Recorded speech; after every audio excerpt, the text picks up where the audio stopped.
2. It's not even a meeting. He's not even a part of the conversation. I don't know. I wasn't as formal. Footy is back, and so are we. The lads back in the studio for another round of fantastic analysis. Keon, how are you? I'm good. How are you? Not too bad. Very excited for football to be back. Wilbur, you? Yeah, good mate, good mate. Very good, very good. Excited for this episode. Going to be going through opening round. Hopefully, in my opinion, the last one. I'm ready for round one to be the way the season kicks off. But I want to start with something. Last episode, we wrapped up with a bit of a thing. You guys saying that we're going to Sharky's mistakes or F-ups. We're going to go ahead and maybe put a punishment at the end of the year, right? Where you guys remember this conversation? Yeah. And I got to pick a number. So what I've went ahead and done is I've come up with a bit of a proposal, and you guys can have a think. Maybe next episode we can go ahead and discuss. But we're going to go ahead, and I'm going to say the line is 75, okay? So under 75, no punishment. Over 75, a punishment. Now, there's a few terms and conditions of that, okay?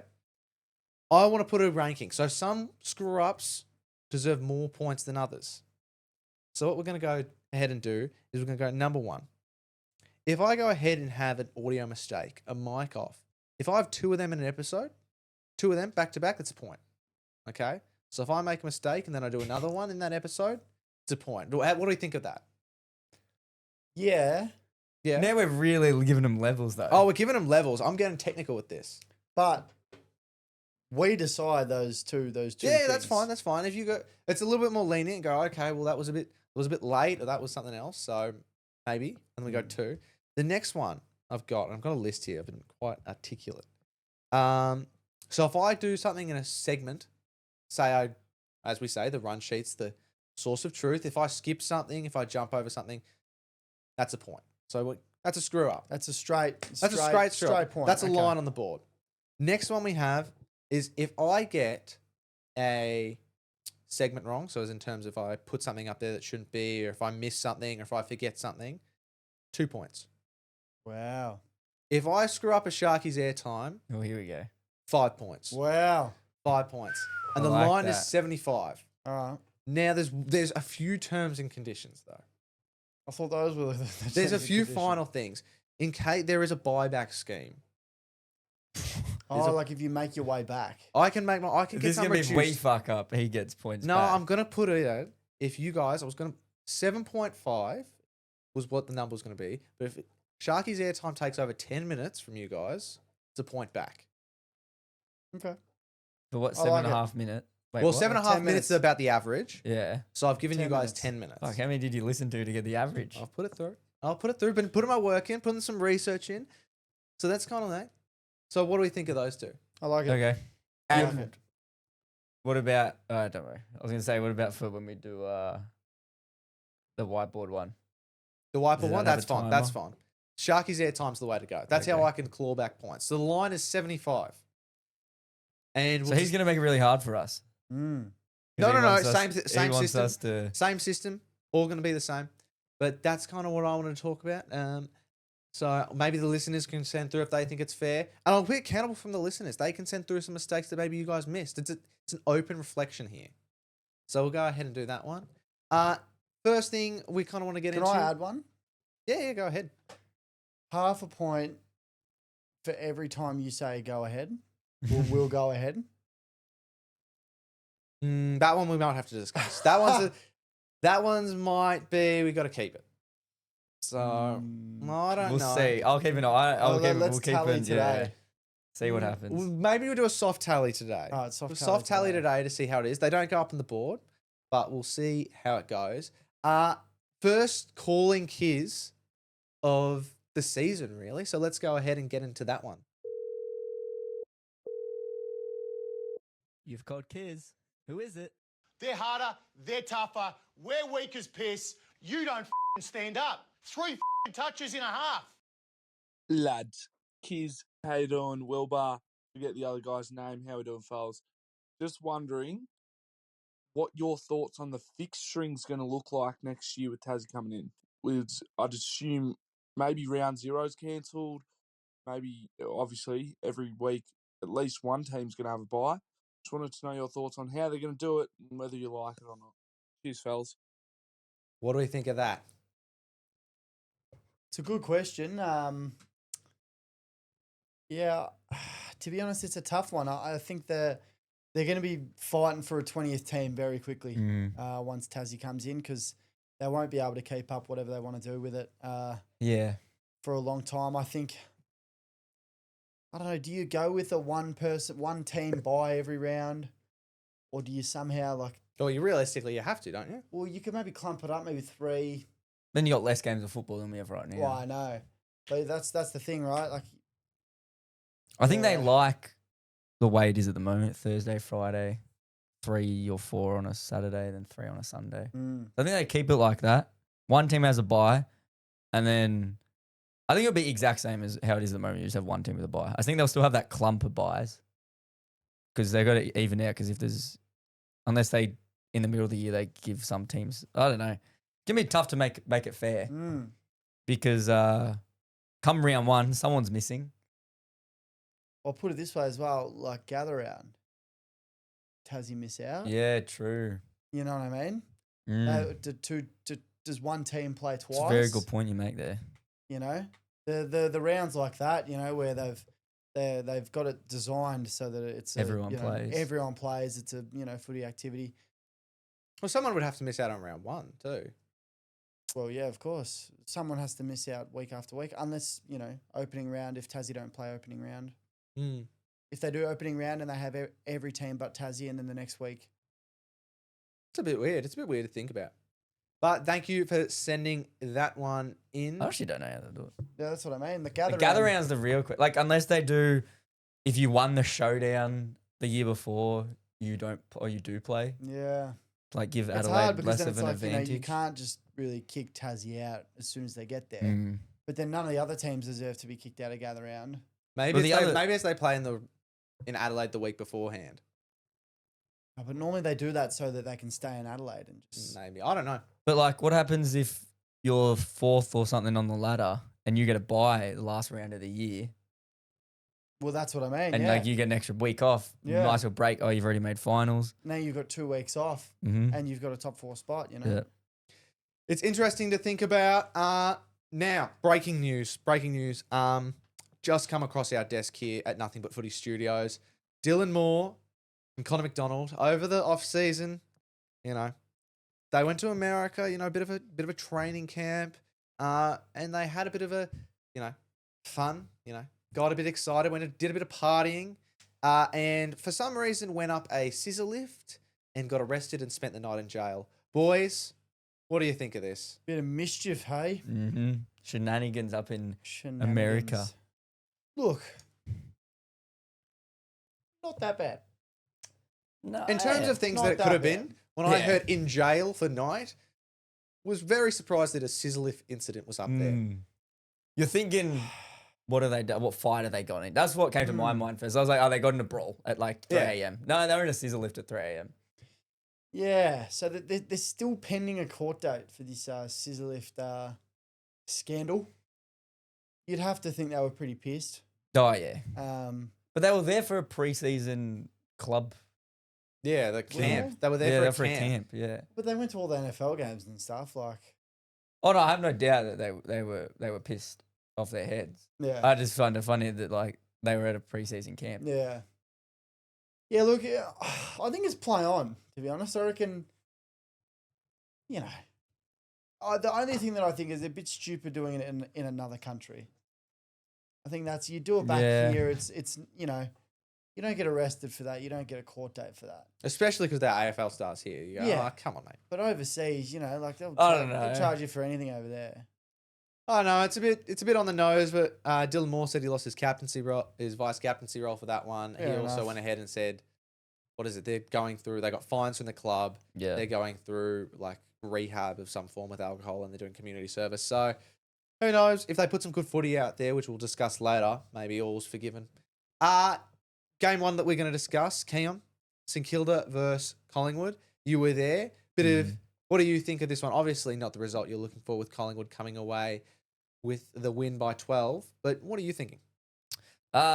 Before the game started, before we speak about the game, I was telling Will the atmosphere of that game going into it on the train was absolutely packed going in there. Once you got in the stadium, it was a light, and then sort of as the players started running out on the field, Collingwood ran out first, and just this roar of boos from all these Saints fans was going on, and I've never heard that many Saints fans at a game being that loud, and then the Collingwood started coming around the ground, and it just got shushed out by Saints fans being like St Kilda, like. So that was pretty cool to see. They hit the knock at the start as well. They did do the knock. Ollie Gill on the MC work. Yep. He always does a good job. Mm. And that was probably the best part of the night, to be honest. Went downhill after that. What about Liam Ryan's goal? Liam's Ryan goal, it was, that you're right, actually. When he kicked that goal, first goal of the fourth quarter, the place erupted. Actually, I was sitting right, I've got a video of it. I was sitting right behind him as he's kicked it. Really? I've got a perfect video. The crowd just went absolutely wild.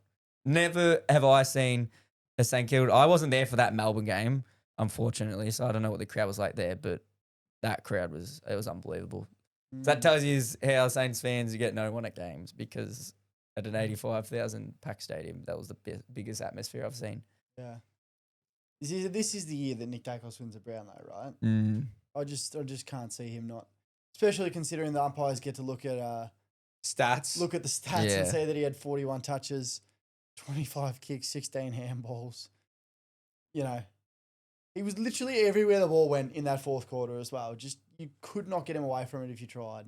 There's a few passes you play. One of them that I can think of particularly where he evaded 2 tacklers and then hit a kick lace out. It was beautiful. And it's they love getting it to him as well. You know, as soon as anyone's Either got of the them. ball, get it to Dacos. Dacos 1, Dacos 2, doesn't matter. Get it to one of them and they'll fucking do something good with it.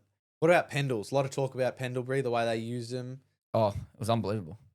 Watching it from the ground, the Dacoses with the ball were unbelievable, but for impact, Pendlebury was unmatched. Like the handballs that he was hitting, was just unbelievable. That first quarter as well, especially. I think he had 5 score involvements off of I think he had 33% time on ground in the first quarter. Like he was just unbelievable, hitting them over his head. And I'm just going, how is there no one on this bloke?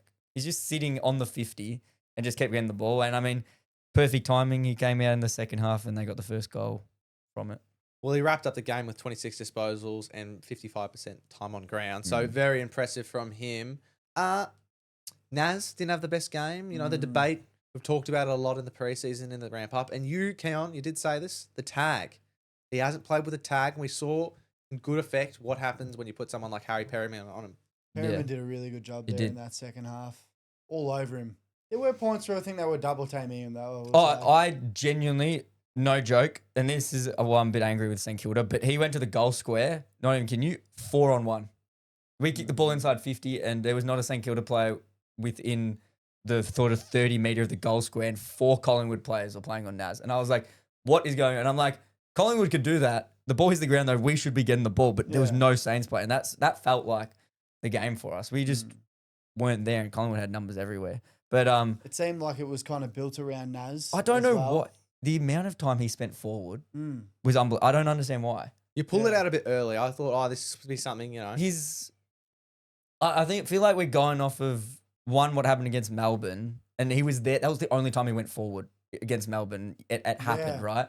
Then he played there last week. That was also during a practice match. Yeah, it looked good, but I don't know what Ross and the coaches think. Like, he genuinely, I reckon, spent 40% time of the game at full forward, started quarters there. And I'm like, when we need a clearance, he's sitting there, and bloody Hugo Garcia's in the midfield. Like, are we being serious? Like, I don't want him there. We're not paying him to sit in the forward line. That's not what we gave him the contract for. Should have tucked him a half back. I know that He did in the fourth quarter. He went back there. Yeah.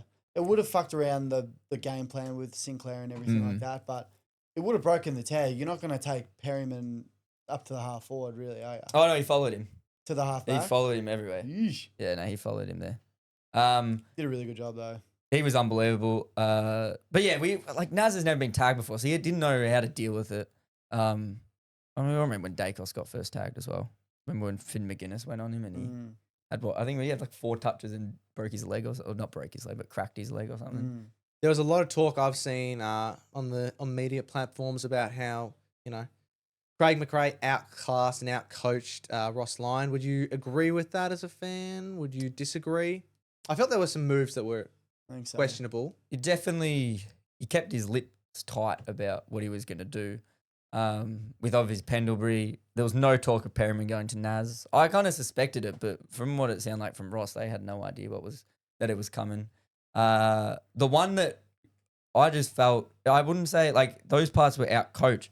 I just don't know what St Kilda's game plan was. Like we just looked amok. Like we just handball. Like I'm sitting there, I'm going, do we know we have football boots on? Or like we're just wearing gloves on our hands and we can handball the ball? Because the amount of times we just mark it and then handball straight away and put each other under pressure, we'd get it like 60 metres out and want a handball on the run, and then we'd get pressure and we'd have to kick it sky high in the air. Mm. And then we just let Collingwood walk the ball out of our 50 all the way up the ground. Like the amount of uncontested marks they got, surely it broke a record. I don't know a game that I've watched where a team has just walked a ball out of someone's back line so much. We had more than double the inside 50s that they had, which was unbelievable. I think we had 23 more inside 50s than they had. Wow. So we just couldn't convert. And that was the problem. I was probably more disappointed with, I don't care. We paid all this money. I'm not expecting results straight away. My problem was I feel like I watched the same thing that I've been watching. I felt like I was at a 2025 game. I was watching the exact same game plan of we don't really have one. Cal Wilkie is our best fucking player, by the way. Holy shit. That bloke. I will say you guys did a really good job dealing with their tall forwards. I think your big back line was way too good for them. Buller never got a go at it. Dan McStay, the exact same. I think Wilkie and Caminiti. I thought Caminiti was actually very impressive. I thought Silvani was pretty good as well. Yeah, he was good. But you can already see it now. You can see all the articles. Everyone's chatting about this war chest and how much people are getting paid per season already after one round. I saw an article today about buyer's remorse on Sam Flanders. Yeah, it was like So what? Buyer's remorse, like, we shouldn't have got him. Like, I thought he was fucking pretty good. With 28 touches, you take that. Yeah, like, 3 in the I think first quarter it was as well. the disposal efficiency. I think it was like 61 to 50 something. I was like, you'll take that in the first game of the season. But also, you pay people more for worse disposal efficiency. Like at least they've got people getting the ball nowadays. But you can already see it. Like it's ridiculous. People are immediately jumping on that. No, you're paying Liam Ryan $1 million, but even just he showed glimpses of why you're paying him that much money. Why you're paying all these players that much money. It's going to take a while. When Hawthorn got all these backmen, there was no chat about, just wait till they get used to it. Just wait till Battle and Barras get used to it. There was never like, you're paying Battle and Barras this much money, because their defense wasn't working at some point, where Sicily was getting kicked out. But now, And we lost by 2 goals. Yeah. That's what I feel like is kind of the way we're being spoken about is like we lost by 10 goals, got demolished. Sorry, there's just 3 more quick things I want to touch on. I thought Winhager's move to the halfback, very nice. I think he actually used the ball quite good. On Naz, I'm so excited that people are saying, oh, Naz is not as good as Dacos. You know that? When was the last time a St Kilda player got tagged? That's the real question. Yeah. That's what I'm happy about. Is that a St Kilda player actually got tagged? Fucking Jack Steele. And Darcy Wilson was copping absolute hate comments from St Kilda supporters. He had a bad game. He had an almost night. Like he made mistakes, but I don't want to see him get dropped. People are saying he should play VFL for like another 6 weeks. He was pretty bad. All he can do is run. I think he still had 22 touches. He had 8 direct turnovers, so that didn't look good. But he could have kicked 3 goals. He took like almost 2 marks. Like, when someone has an almost night? Yeah. He was that, and he just messed a few things up. But that's just as a young player, and I don't want people... Just don't think he's that... Like, people are just hating on him, so... Next game we've got is Carlton versus the Swans. The start of the season. We've actually got a sideline reporter to give us a bit of insight on this one. We'll go ahead and have a listen. Hello again, Nothing But Footy podcast. Now, first things first, it's a really disappointing loss, having it being Sydney and having that trade happen. Now, a lot of Carlton fans are really, really disappointed in the result. The biggest thing for me was that we just didn't fight. We just gave up week after points, and we didn't fight and didn't even try and slow them down. Just kept kicking us while we were down. I'll touch on a few players. I was really impressed with Sam Walsh. Game did not disappoint. Mugger Smith, obviously debut, wasn't too effective with the footy, but I'm glad he found the footy. Really, really interesting / disappointing signs with Brownlow medalist Patrick. We're going to have a problem if he keeps playing like that. Sorry for anyone there. Seems that the video is cutting in and out, and I want that pen down because we agreed that things that are outside my control are not Hang on. happening. Can we get this back on me? Yep. Did we proof listen to this? I did proof listen to it. So it's okay off the podcast? Mm-hmm. So then why is it not okay here? I have no idea, but I proof listened to it, so that's fine. We have discussed this. Oh. We'll be checking that. Well, no, that's first half. That's a half. That's a half. I'm That's fine a to give that a half. half. I'm fine to give that a half. A few things touched on there. I pre-listened to it, so I can tell you what was happening. Number one, bit disappointed in the fight. They gave up. Would you agree with that for the Carlton game? Yeah. In terms of that one, oh, sorry, I'm stealing the mouse from Keon, sorry, while he was trying to move some things around.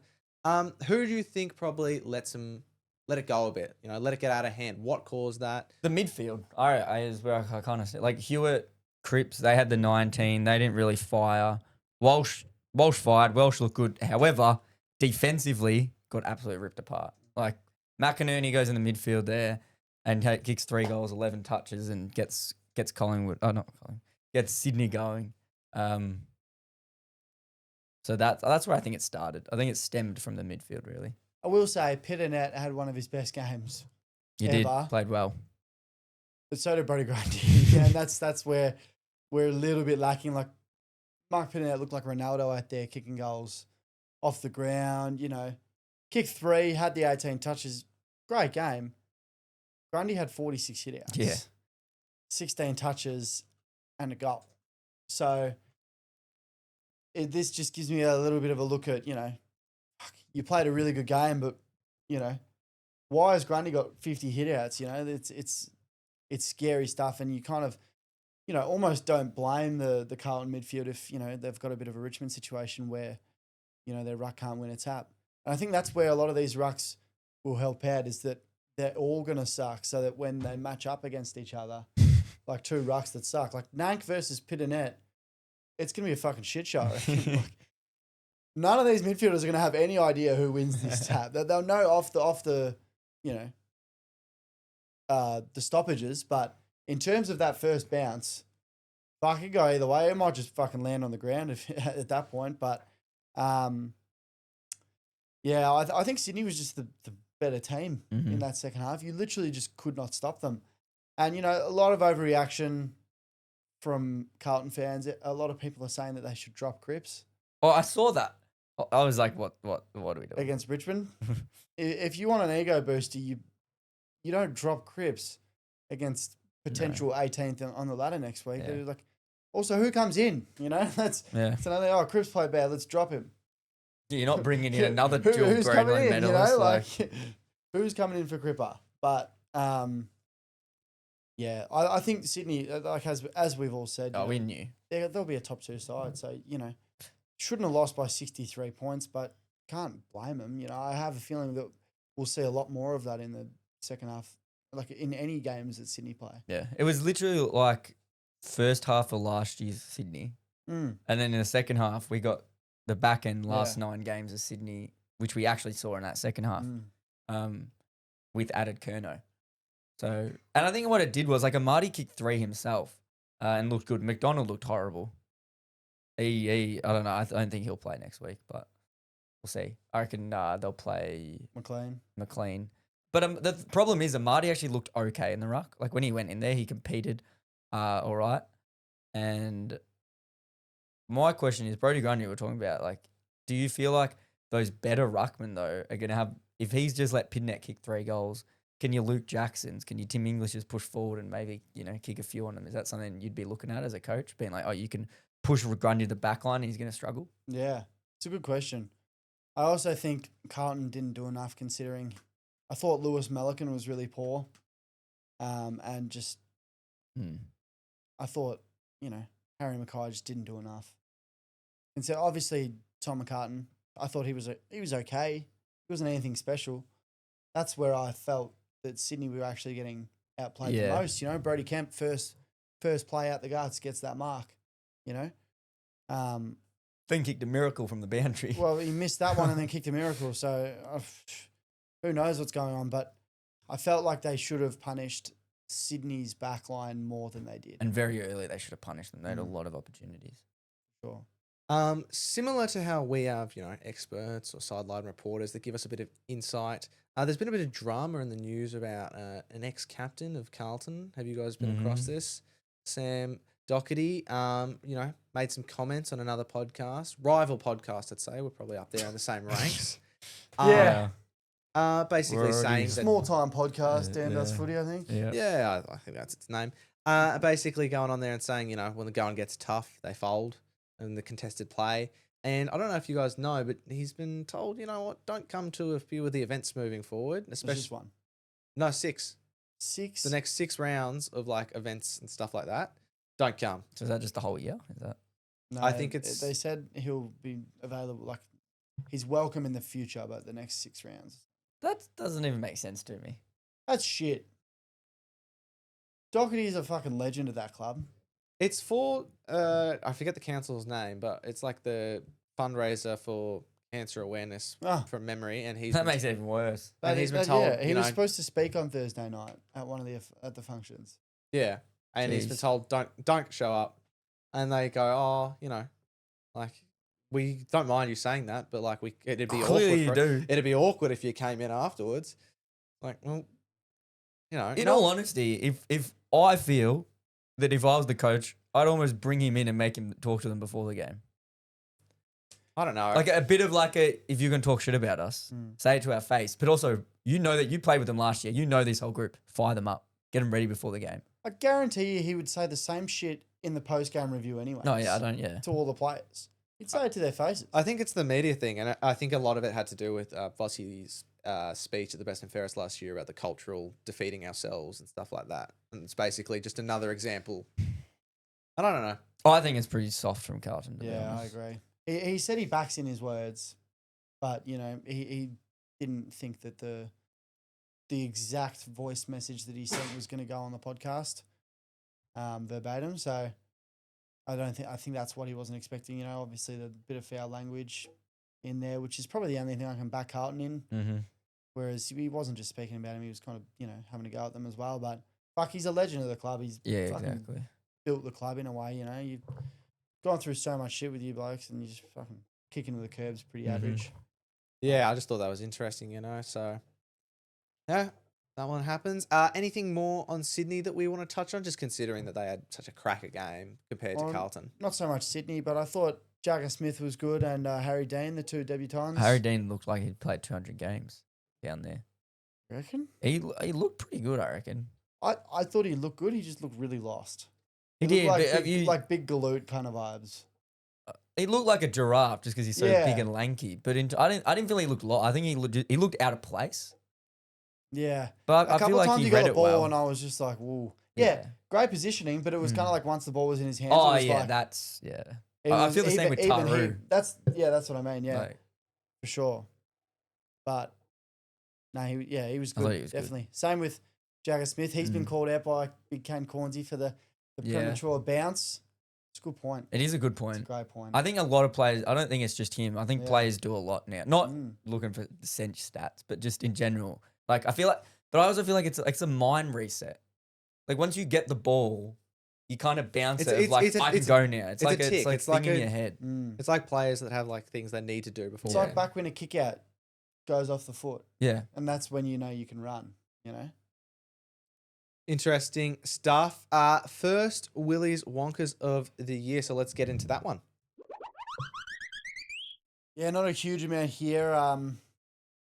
Obviously watched all the football. There weren't any Falcons, nothing special that I really saw, but I did see something pretty funny. Alex Davies whacking Zeke Yuland in the face. Absolute dead eye. With a Gatorade bottle after the game.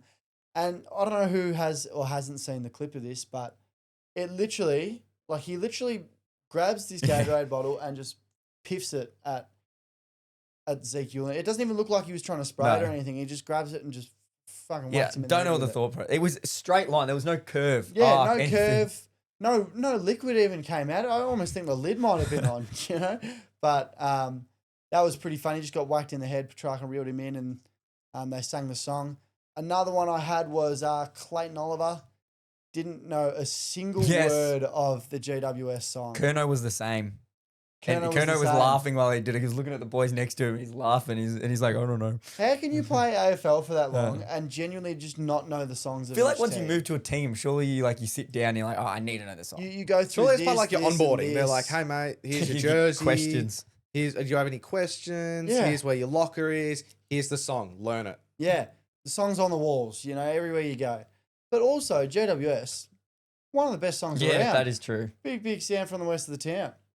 It's the sound of the Mighty Giants. Surely you fucking lost to them a couple times, heard that on the big screen, Yeah, Been tapping good your foot song. along. Yeah, literally. God, it sucks we lost, but this is a good song. Yeah. Good tune, actually. That's what I just don't get how you can go to a new club and just not want to know the song. Debutant, fair enough. See, Rookie em- players, I reckon you'd come in and you learn it. That's straight what I away. mean. I feel like rookie, if you get drafted there, I feel like they're more like, now that I've seen that Clayton Oliver, Kerno don't know the song, I feel like as a first time player, you would want to learn it. You would, 100%. But I give more, I leniency agree, I for agree. the young guys. Fucking, Chloe, you've been in the AFL for how long? Kerno's been in the AFL for that long, If it's your first year in the system, Kerno, to be fair, probably didn't realize he hasn't won that many. He didn't know you would sing a song after a win. Yeah. That might have been his It's a great problem. point. They got That is a- confused. He's like, Yeah, that's we a- have there's a What's song. What's this, a huddle? What are we doing? We're Someone, celebrating. someone just threw Gatorade at me. Yeah. Yeah. Any more Willies Wonkies? Nah, that's it. Okay. The next game we'll be touching on is probably one of the closer games of the round, you'd say. Lions take on the Dogs. Bulldogs beating the reigning premiers, the two-time reigning premiers, by 5 points at the Gabba. This was an unreal match to watch. Myself only got to watch kind of the end portion, but God, was it a good end. Keon, did you get to catch much of this game? Yeah, it was an unbelievable, even from the sort of the get go. It was a good game, and then Brisbane kind of started pulling it, and then it hit 3/4 time, and I'm like, oh yeah, Brisbane are just going to walk away with this. I just wasn't expecting what the Dogs brought. It showed a little bit of a difference to what it was last year. I feel like last year at 3/4 time, the Bulldogs against a top 8 team would have faded, and they were down 5 goals. They probably would have ended up another 5 goals, 10 goals to lose the game by. It was just that mind shift that they were able to just get it going. Controversial, not a 50. What were your thoughts? I thought it was 50.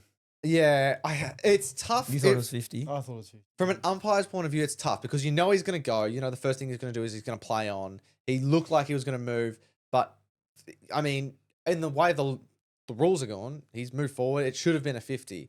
But for the umpire, the heat of the moment, I don't think it's the worst call to miss. But, in the review, they're going, you should have paid that. So it's unfortunate. It's one of those ones where it's like, you can't really call that. Like, if you put the whistle away, you can't Yeah. really call it. But it was 50. Like, obviously Zorko was going to move off the line. That was guaranteed. But he was moving from the second that he marked the ball. Yeah. He ran straight at him. Only the problem standard is move. umpire didn't say stand. So Well, that's the yeah. argument you have if you're Ed Richards. The umpire didn't say stand. Yeah, but like, you can still call 50 there. Like, if you've got someone that just runs straight off the mark. Yeah, but reckon I if- don't feel like he. If that had happened in the second quarter, 20-point game, more likely. 100% 50, regardless of if he called stand or not. I don't know. There's two ways you can look at it. You can look at it technically or like, in the game. I didn't mind it. Umpire didn't control the game. Is kind of how I felt about it. Yeah. I'd be spewing if I was a Brisbane fan though. Yeah, don't get me wrong. If that Oh, happened to yeah. Hawks, I'd be absolutely. Spewing if I I'd was be a saying it's the Brisbane worst fan. call I've ever seen. 100%. One of the things we talked about, Tim English at Darcy Fort, the goals, they switched up on each other. We talked about it before with, Grundy. Grundy. You guys saying that it's a bit of a different game for the Ruckman at the moment, and we're seeing that. Is this a good example of kind of what we might be seeing? Someone like Tim English going, okay, you want to come with me? Runs down, gets a mark, kicks a goal, kind of changes the tide a little bit. Thoughts? I mean, it wasn't different. That's what Tim English has kind of always done. So I feel like that hasn't didn't really change for him. But I thought he kind of had a grasp with the game from the very beginning, was on top of Fort. Didn't have much to really compete against. And it probably helped the midfielders quite a lot. They were able to get quite a few clearances. It did not help that McCluggage went out early. That really didn't help Brisbane. He looked pretty good at the start. I mean, we know how good of a player he is. Will and I both rated him inside our top 10 best players in the league. So that tells you how good of a football player he is and what Brisbane missed there. Not sure how long he's out for. Do we know yet? It's at least next week. Yeah, okay. So he is missing next week as well, which adds to the huge tally of people missing out next week for the Lions. Mm-hmm. So obviously it's Gardner, Bailey, Andrews, McCluggage. Actually, the tribunal just came out for... You guys keep going. What were your thoughts on the Andrews flying elbow? Well, I thought we Did might. Welder, he back turned. No, he did on purpose, but did Welder get the right spot? Yeah, I thought we'd touch on this more in Will's Where's Your Wallet. So do we want to do that? No? Okay. Yeah, you look at it and it's kind of like a Spider-Man reflex. He just turns whack, out. It's like one beautiful motion. If that was a swing in boxing, we'd be loving it. But, kind of got to cop it, I guess, on the chest. It wasn't intentional. I don't feel like it was intentional to hit him in the head. You know what I mean? It was intentional for a box out. But you can say that about you know what I mean. A bump. No one's intentionally bumping the head. They're just trying to... It was an intentional movement that came off the wrong way, I guess, which, as you said, is everything. But I don't know. It's just a tough one there. It's good on him. What about the other one? I forget who was it? Darcy Gardner. Darcy Gardner. Thoughts? He's been upheld. Okay. So they fought it using Paddy Dangerfield as an example for the push that ended up being into the 50. But they have upheld the one-match ban. Unlucky to get him in the face. Yeah. See, that's another one which is... I feel like that was one where it was just he's a bit unco. Kind of leave him be. Yeah, he's 200 centimetres. I don't think he meant to hit him in the head. I just don't think he knew where his hands were going, to be honest with you. Yeah, one of those ones, I reckon. One match. I'd probably give it that. Hit him in the head. Yeah. One more thing I kind of want to touch on before we move on. The Dogs, big criticism last year. Their defense, we've talked about it. Do you think they get the pass mark there? Not yes and no. It looked okay at times. I thought though, and it does happen with backlines, but when Brisbane were putting that much pressure on for 3 or 4 minutes, that's when it seemed the wall would crumble and they would definite to get a goal, Brisbane. But in terms of when it came in 6-on-6, and then the back midfielders were able to fly in, the wingers were able to come in, I thought that's when they looked pretty good. But at the same time, it was a high-scoring game. Yeah, I was going to say 100 point. So 100 points scored against isn't fantastic, but I mean, Very, came in line with the win. Very iffy on Buku and James O'Donnell. Very iffy. I thought Lob was good though. And I was going to ruffle some feathers here with Will. I thought Connor Buderick was actually very good. Yeah, I thought he was. As well. he looked all right at that halfback spot. Interesting thing was he was taking the kickouts over Bailey Dale. 27 touches on goal. When have you ever seen Connor Buderick do that? Next game, the Friday night, Suns versus the Cats. Bit of a later time slot, which I really enjoyed, might I say. The Suns. Where do we even start? They are going to be an absolute weapon this year. And this is a mixture of, I feel, Cats playing really poor, Suns playing really well. Would you guys tend to agree or just reckon the Suns are just that good?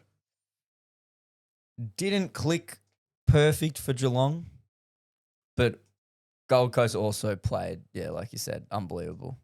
I don't think Geelong were going to win it. Once we saw the first 5 minutes, Geelong weren't going to win it.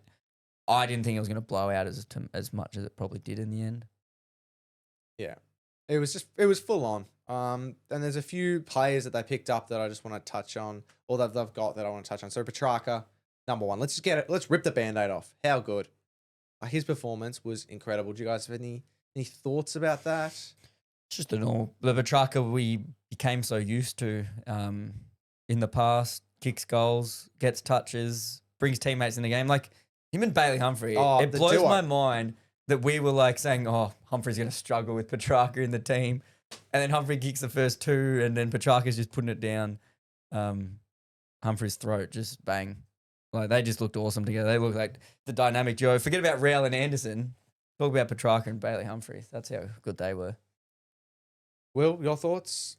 Same kind Yeah, of I thing. thought he was really good. It honestly seemed like they were playing against fucking traffic cones, though, genuinely.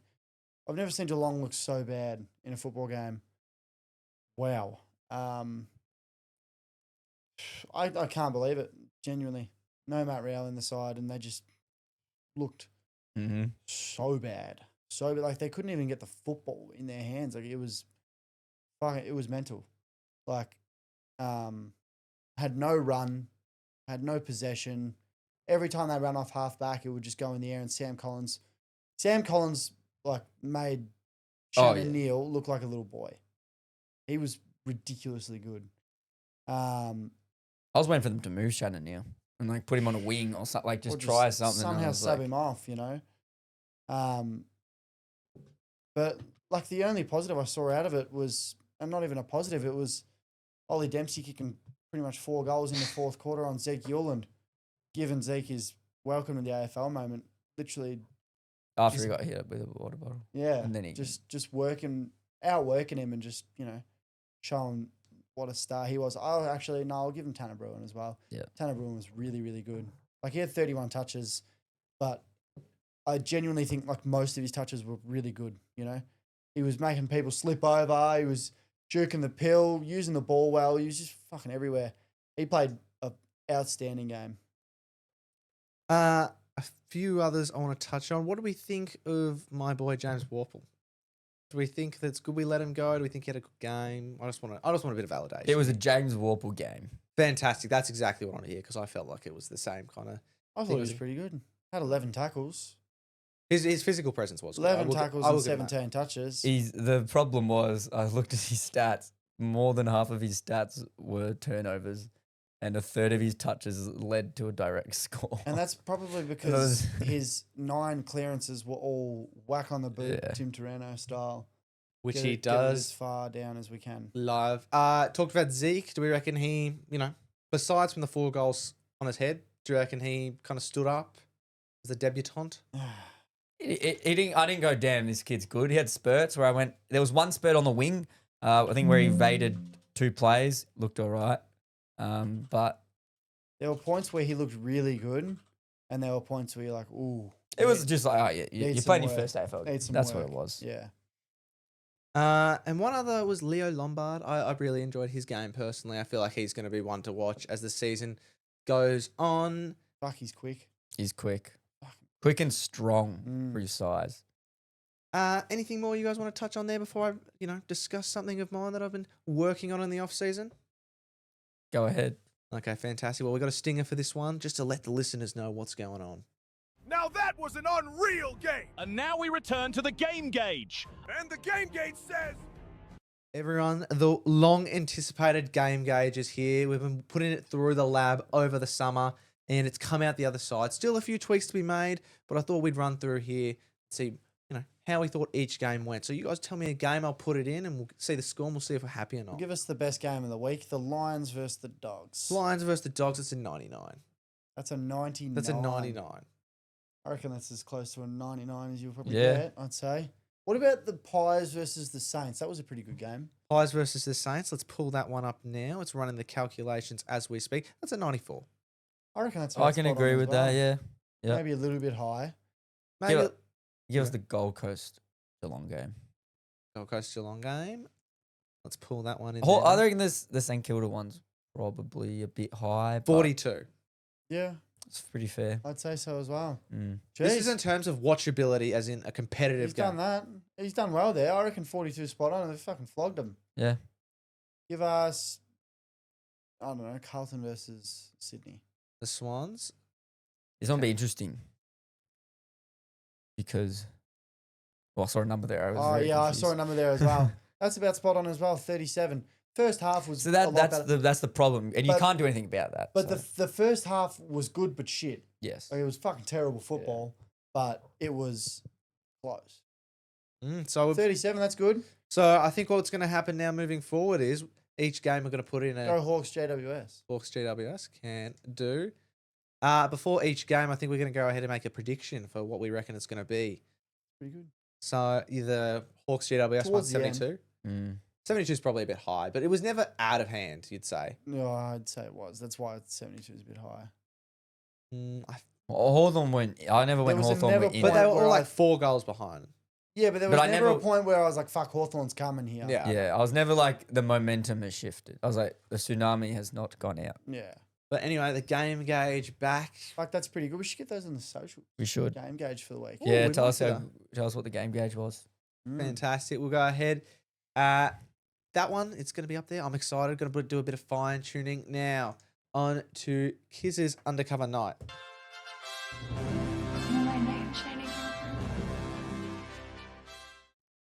Yes, so the first undercover night of the year.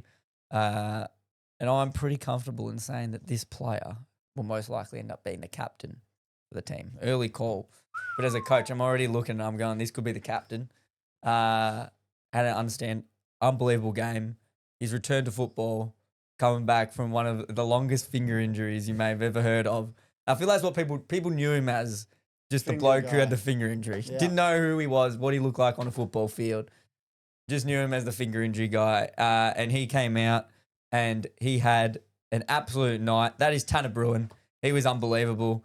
Went to half back, started in the midfield and looked good in the midfield, making people slip over, as Will said. Looked awesome. And then when they pushed him to half back when things weren't going their way, his ball delivery was astounding. I went myself. I was like, I didn't know he could use the ball as well as what he was. He was pinging kicks. He was hitting these short 15s, getting the ball back. Finished the night with the 31 touches. 22 of them were kicks. I thought he was pretty good. I would love to see what he would do in a win for him because I think he'd stand out even more. But yeah, in a game where they looked pretty bad, he was by far their standout player. We're going to be tracking them this year. How do we reckon the team's going to pan out? Do we reckon More it's going to bigs. Doesn't know. Tall forwards. Tell Yeah, the well, bigs guess to we'll see. perform. The Yeah. younger bigs to perform Young better. bigs got to perform. Last game of the round, we're going to be discussing my boys' unfortunate loss. The Giants coming away with a 27-point win at NG Stadium. A few things. Number one, I just want to say our record there was poor. I didn't know that coming in. We had lost, what? It was 1-7, I think. I think it was 1-8 from memory. Oh, okay. So now it's 1-8. But yeah, really 1-9 now. 1-9, sorry. But yeah, I was overwhelmed. The Giants played that well, and that tsunami just, we were drowning. There's no way to put it around. We were drowning. They would get the ball. They would transition so well. You just see them hit that one handball, and you go, well, there's no way we're stopping them now. A big factor, I think, for that was our midfield was really poor. You had players like, the only time I felt like we had a chance is when they put the Wizard through. And they got a bit of pace, bit of run, but was really struggling to, understand how we're doing. And I feel like in terms of the way the Giants were playing, to kind of stop them in that momentum and trying to burst them, I just don't know how we're doing it. Jake Stringer had an absolute game on us. Wow. I didn't know he could perform like that. Contract year stringer. Oh, I didn't know he could perform like that against us. I thought we were going to lock him down with a Barras, an all-Australian Josh Battle, but he just absolutely took us to town. You should know. The package. You should know the package. It always does that once every 6 games. Mm-hmm. It's just, yeah. Just got a little something here I wanted to read out. Notable players missing Here we from go. the GWS Giants I knew this one was coming. side. We had Toby Bedford, Aaron Cadman, Brent Daniels, Tom Green, Darcy Jones, Josh Kelly, Sam Taylor. Lecalier as well, and Toby McMullen were not in the side. 2 people that would be in their team. Yeah, but you got to remember our injury list right now. 0. Will Day. Will Day. That's Will the Day. main one I'm thinking of here. And they had And they had 8. It was 8 to 1. 8-1. That lines up, though.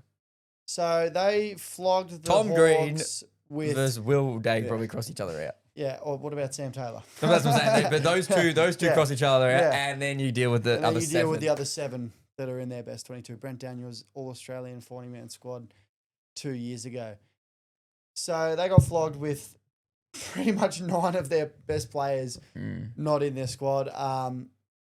Mental. I thought the Giants played fucking ridiculous. And what can you really do when Jake Stringer's kicking 5 goals And from wherever the fuck he was? Jake Riccardi kicks 3. Riccardi was Cornelio. really good as well. Cornelio, I haven't seen Cornelio Wound play back that the good clock. in that long. He looked electric as. I'd say the only 2 positives for me for Hawthorn were probably Sicily and Nick Watson, to be honest. Nick Watson had some great moments. And that would be the 2. Those are the 2 I had written down. Nick Watson, I really think, is taking this game to another level. A bit of more craft, a bit more movement. Him coming through the guts, I reckon that's a trick we're only going to get 2 or 3 times in the season before they just know he's going to run. Didn't Stay on. happen enough, in my opinion. Yeah, I agree. I feel Maybe like get spent. Maybe. True. Doesn't have a tank. his movement's good though. The little sidestep, stop, move. I love that. Loving that craft. Sicily, as you said, unreal game. He had the 23 disposals and just looks confident, which is something that I feel like we've been lacking from Sicily for a while. We know Sicily plays best when Hawthorn are playing bad. I think whenever they need someone to stand up, it's always Sicily that comes out. That and fourth plays quarter, second best half, football. he looked good. 100%. And I'm dead set fully on this. A lot of talk was going into this game saying, "Oh, Giants are fucked. They've got no midfield. They need one person to stand up." And gee, that one person did stand up, and that was Clayton Oliver. He was fucking incredible. Like, I'll put my hand up. I was one person that I didn't think they were going to do well, but he was really, really good. Just in terms of in the contest, I think around 80% of his touches were contested possessions. He used the ball so cleanly as well. He was hitting up the forward line beautifully. He hitting up the forwards perfectly. He kicked a goal that just completely broke all momentum that Hawthorn had. And we had those moments that were they'd kicked a few goals, we'd kick a few, and then it would just cut off. There was just so many times where he would get the ball and you'd think, and a lot of Hawthorn you could see were thinking, this is a stoppage. And he would get it out and he would get it to a Giants player. He had And 10 you'd think, clearances. Fucking hell. it was Like, the handballs. how has he done that? Genuinely. Like, I haven't seen someone kill a game with handballs since maybe McRae on the Bulldogs, you know? Yeah. Like, he genuinely killed the Hawthorn, the Hawkers with his handballs. He was electric. And it works beautifully with the Giants because he gets that handball off and they're out. There's no stopping him. I can get it off to Finn Callahan and fucking Bob's your Yeah. uncle. He was incredible. I genuinely think he won the game for these blokes. Him and obviously Jake Stringer were just fucking too good. Our forward line, I didn't feel was kicking the best way possible. It's hard when you're not getting it in there as often. Mitch Lewis, I liked how he played. It wasn't fantastic, but I saw some signs of a bit more physicality, a bit more contested. What do you think of Chol? I think that, I can't even talk about Chol. Chol just scares me. Like, you look at him and you're like, oh, this has been a great 5 minutes from Chol. And you're like, did Chol go home? And then the next 5 minutes, Chol's back. And then he's not. It's just, he's so inconsistent. And I think we're just working towards having a Kalsha or someone else replace him. But, like, he's just valuable in the ruck. Like, he's a good second ruck option. Oh, I think Meek got his absolute, like, Meek's was so bad. I thought Meek performed so horribly. I don't know if his confidence shock. I don't know if him fighting for the spot with Ned Reeves is scaring him. Someone just needs to tell this guy it's going to be okay. Work hard, because if he keeps performing like that, like, our midfield isn't performing well, and then we can't get it to a midfielder. Like, it's just going to be a systematic breakdown in our midfield, and that's something that really scares me. You know what else scares me? Sam Mitchell and a whiteboard. Let's keep him away from the whiteboards. I want his hands. Knuckles bleeding. What did he? His knuckles were bleeding after half time. Was he punching the white? Mate, he was Who punching knows? something. He was punching something. There's been a few theories. Maybe there it was was his AI keyboard. Yeah, Cameras I reckon he might have been punching in the the computer box. screen. In the box, he's like this, and you can see his knuckles are bleeding. Yeah, wow. After half time, I thought Jaden Laverde was really good. Just proves that Essendon is the problem. Essendon. I know. I sent this to you boys. I genuinely think that Essendon is where you start and you just devalue yourself, Yeah. and then you just come up, and everyone goes, "Jeez, this bloke's actually good football." Yeah. You leave, and then you all of a sudden playing really good football. You're a good footballer. Yeah. We spoke shit about you your whole career. Jack Unston, just same old, 4 goals. Mr. Reliable, but it's not going to be that he's going to get injured, and that's just going to be something at some stage he will get injured. You're just praying it on him. I'm not praying it You're on asking him. for it. I'm being Is realistic. this a take to the bank? It's not a or test, I'm like- just being realistic. At some stage, He didn't get injured last year. it's It's just a worry for me. It's the thing is, if he goes missing, what are we going to do? Like, where are those 3 extra goals going to come from? Mitch Lewis. I hope so. And this Well, is Cal the thing. Shadir will come in if Cal he Shadir. gets I don't injured. think Mitch Lewis looked horrible. He looks alright. He presented. He presented, which I like because I felt like he was being a bit wimpish last season. His and not second half was a lot better than his first half, I'd say. One more thing before we move on. Guinea, the glove, the ring. What do we think about that one? Have you guys seen that? I did say that. Telling the AFL have a sook. Bit of a golf glove. I rated it. No, the ring underneath. Oh, he had a ring underneath. They had a did he? ring underneath, and the AFL was like, "Oh, we wanted to please explain," and they put up a post, and he just responded on Twitter or X, being like, "Have a sook." He said have a sook. It was like, "Have a sook," or does it really matter? I love that bloke. I Something love like him. that. I love him. He's actually keeping this. Let me see sport if I going. can find out what he said. But yeah, I mean, the AFL's kind of got to do it, but I don't know. What are you going to do in that stage? Now, Will, on to Will's Where's Your Wallet? Here comes the money. Here we go.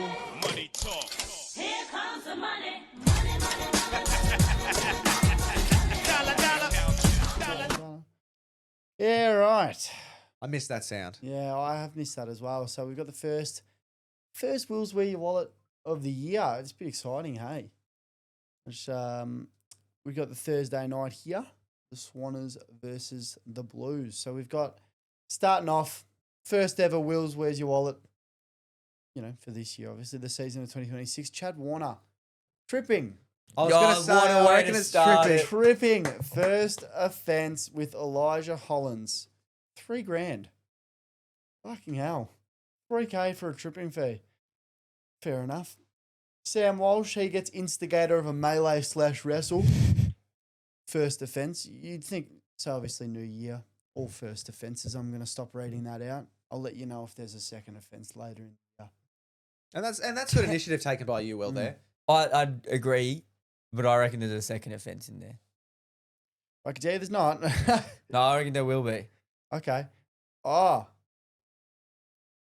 Okay. So instigator of a melee/wrestle, third quarter, he gets a $1,500 fine.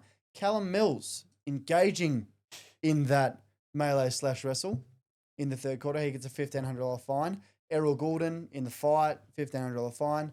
Sam Walsh, the instigator of that fight, also engaged in that fight as well. Interesting. So he started the fight and he engaged in the fight. So that's another That would- $1,500. So That would make sense. that's $3,000.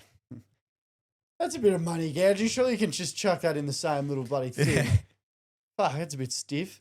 Well, surely just instigating a fight should be more then. Well, Because yeah. Like, clearly you're not going to instigate a Yeah, fight. it's- Oh, yeah, boys, I'm going. dude, you should fight this bloke and then just run away.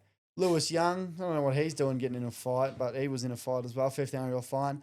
And Will Hayward, instigator of a fight, $1,500.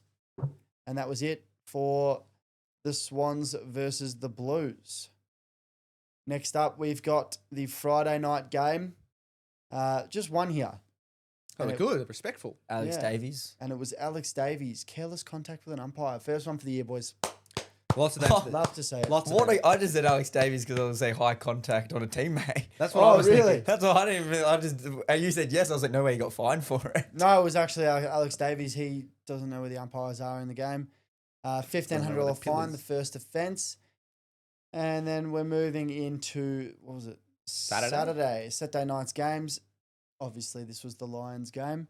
Zach Bailey, he cops a 1 match on the striking. Harris Andrews, he cops the 3 matches on the striking. Careless conduct, severe impact, and high contact.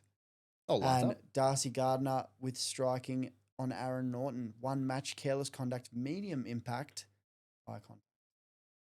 So Okay. that's the Saturday games. And then, And nothing for the Hawks? no, I don't think so. Respectful. Good by them. Nothing here. Let me just make sure. No, that makes sense. I don't think there was anything. Guinea might have got one, but Nothing there. They were getting pumped. No point in fighting. anything on the Sunday game? No, respectful. Okay, that's not big. Unless they're not here yet. There's nothing here on No, the you assume on the that would be. MRO. So, Fair enough. I didn't see anything mm. in the St Kilda game. I so thought DeGoey might. What did he do? Was him and someone were having a bit of a brawl, but nothing out of the ordinary. Did he instigate a fight? I think it was There was a fight actually. He was laughing in someone's face. There was a fight. I There was couldn't there was a push and shove after a goal. Yeah. So it might have been that. Degoe was up in someone's face. I forget who. 34 for you guys. Is that- Yeah, that's true. Hugo Hugo Garcia Garcia wanted to throw hands like multiple times. Yeah, it was Hugo with the Garcia. Dacos, I was saw like, that so many dude, times, like- yeah. Yeah, Hugo was up. Degoe went up to him and just started laughing, and then he grabs him in a bit of a not brawl. good enough kinda. yet. No, but not even that. I literally watched him like go up to a Dacos after they could go. I'm like, dude, fight. If you're gonna fight them, maybe just play on him. Yeah. Could be a Maybe possibility. like fight like Ed Allen or Like- something, you know? Like Yeah, know your league. you can't be like, you know, the B tiers fight the B tiers, you know? You can't be Hugo Garcia trying to, you know, rip into Nick Dacos because he just goes, I got 37, mate. Piss off. Yeah, good comeback. Tips this week, first round. Our tips. So we all got the Swans right. Me and Keon, we got the Suns right. Will, you went for the Cats. All got the Hawks wrong. Now, I saw that face pop up. You guys had the Hawks if Barras played. Barras certainly did play, and we still got pumped. So I claim he didn't play. it's Yeah. It's a fair spiritually, he point. might have been somewhere That's else. what I mean. That's a fair point. I That's a claim he fair didn't point. play. I want an argument. I'll take you to the tribunal. He didn't play. Yeah, he actually didn't play. We all had the Lions, so a bit of an upset there with the Dogs. Keon and I had the Saints. Will, you had the Pies, so you come away with the points there. So all on 2. Level playing field. You're on 2 as well? Yeah, we're all on 2. Did you tip the Pies? No, I tipped the Saints. So, We tipped the same. yeah, me and Keon were identical. You were the odd one What did out. you get? You got the Suns. I got Sun Swans. Keon got Yeah. Sun Swans. You got Swans Pies. See, bit of a iffy one here because I actually tipped the GWS Giants on the ESPN tips. Oh, did you? So I'm actually, where am I in our league? I'm close. I'm up there in most of Up my there. leagues. Do you at want the to moment. read out the winners? Or Yeah, the- I actually will. So at the moment, I'm sitting 5th in the Nothing But Footy tipping comp. Nice. So there's four people above me, but I'm technically equal third Okay. because there's the people that are first and second, they got one more tip. Okay. So we've got Joanne Bow on 4, Berkey on 4, Tom Mans on 3, Jay Rope on 3, and me on 3 in the top 5.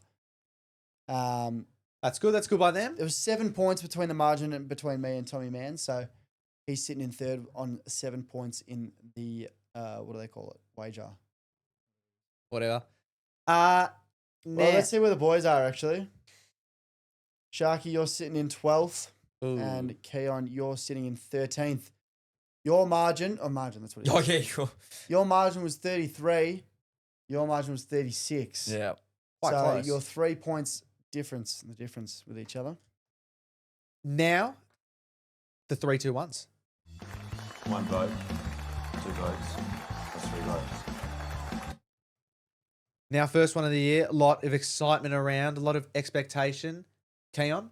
Can we make it clear to the new listeners? The 3-2-1 was actually a 5-4-3-2-1. Yeah, so for anyone wondering, it's a bit of a confusion. But basically, what happens is each week the boys are going to give their 5 best players 5 votes, being the best, 1 vote being the least out of the 5. And we tally them up at the end of the year, and that becomes the Nothing But Footy winner. I want that pen down. Put the pen down. What did you mess up? Nothing. Oh. Yeah, that's why I want that pen down.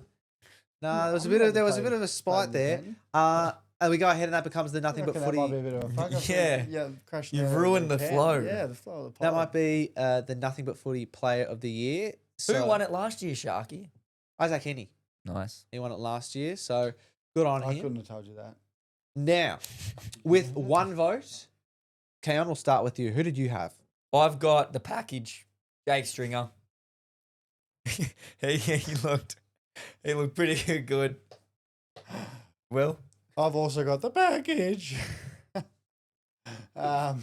Kicked 5 goals, looked really good. Got the Giants the win, so he was really good. Now, with 2 votes, Keon. Justin McInerney. Took the Oh, game. That's me. Read the wrong panel. I've got Nick Dacos. I've got Nick Dacos.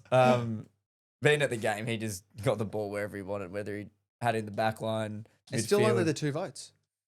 Yeah, because I Lot thought of there good was players players. that were better than him. A lot of good players. Yeah, I had Justin McInerney. Fucking turn it on. career best game for him.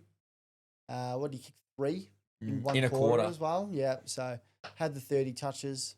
Fucking great game from him. 3 votes. I've got Justin McInerney. We'll just explain why he was awesome. Got Sydney going in that third quarter, and just looked awesome. And it was good to see it wasn't your Chads, it wasn't your Errols or your Heenies. It was someone different. Yeah, I've got Ed Richards in at my 3 votes. Just thought he was incredible. Really, it almost seemed like the difference there for the doggies. It wasn't the Bond show; it was the Ed Richards show for sure. So it was really good. With 4 votes. I've got Mr. Ed Richards. I thought he was unbelievable. Said, boys, I'll take us on our back. I'll show us the way. Bont might go forward a little bit, but I'll show us how to do it in the midfield. I've got Nick Dacos with the 41 touches. I just thought, as Keon said, he got the ball whenever the fuck he wanted and really didn't care about anyone else. So With the 5 votes, first 5 vote for the year. Who have we got? Christian Petrarca, unbelievable game that he played. He was just phenomenal. 30 plus, 3 goals. Can't get much better for a brand new club as well. Yep, I've got the Petrarca as well. Yeah, just tore it up. Couldn't have played a better game if he really wanted to. So, well done. Well, that brings the total for the year with Petrarca with the perfect 10. He started off strong there. We know from last year how important the perfect 10 is. You get a 10er Who in was there. it that stayed up the top for fucking ages? Finn Callahan. Finn Finn Callahan. with the perfect 10. He's had, So, He was in the top 10 for basically the rest of the. I don't think he ever left it till like the last round. Then Ed Richards with the 7 votes, Nick Dacos with the 6, Justin McInerney with the 5, and Jake Stringer with the 2. So we'll see how that pans out throughout the rest of the year. Boys, is there any more you guys want to touch on? Fantastic. We'll go ahead and leave it there. Thanks everyone for tuning in. We'll go ahead and do the preview tomorrow. Oh, well, there's been a bit of a count. We'll count it up at the end. There's a bit of a preview tomorrow for round 1. Can't wait to talk to you guys then. See ya. Gotcha. It looks like that's the end of the Nothing But Footy podcast. Thanks very much for tuning in. Go ahead and check us out on all of our socials. And we'll see you on the next one.